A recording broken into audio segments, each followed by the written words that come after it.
क्रमांक 15 दिए गए विषय के पुरजोर तरीके से पक्ष में। 3, 2, 1।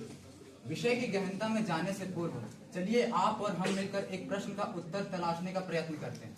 प्रश्न है कि भारत को आखिर नए संविधान की आवश्यकता क्यों है।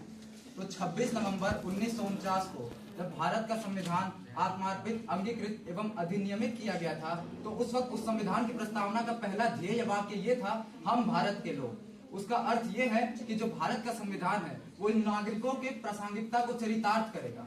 मगर क्या ये चरितार्थ करता है, आइए समझने की कोशिश करते हैं। भारत का संविधान जो है उसको आजादी से लेकर आज तक निरंतर कई बार संशोधन किया गया है।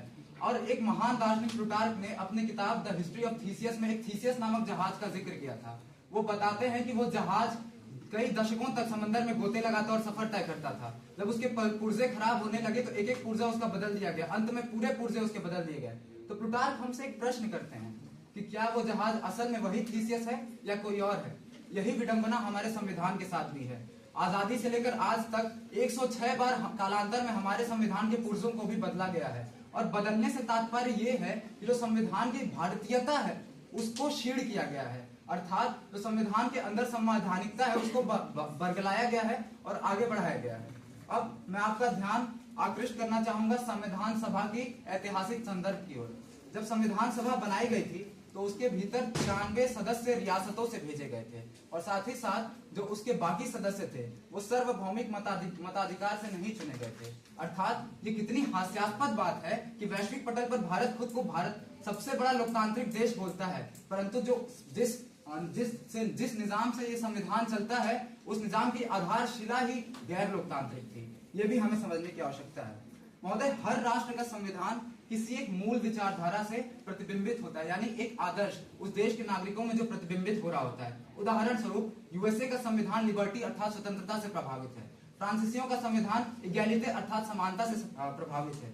यूके का संविधान संसदीय संप्रभुता से प्रभावित है। परंतु बड़े खेद के साथ कहना पड़ रहा है कि भारत का जो संविधान है वो नकल करने के आदर्श से प्रभावित है। इस बात में कोई दो राय नहीं है कि भारत के अंदर सबसे ज्यादा सांप्रदायिक एवं सांस्कृतिक विचारधारा और विभिन्नता देखने को मिलती है। मगर क्या मजबूरी रही हमारे निर्माताओं की कि उन्होंने इन आदर्शों को, भारतीय आदर्शों को संविधान में सम्मिलित न करने के जो वैश्विक पटल पे जितने अनौपचारिक तौर पर बाकी देशों के संविधान थे उनके आदर्शों को अपने भीतर स्थापित किया।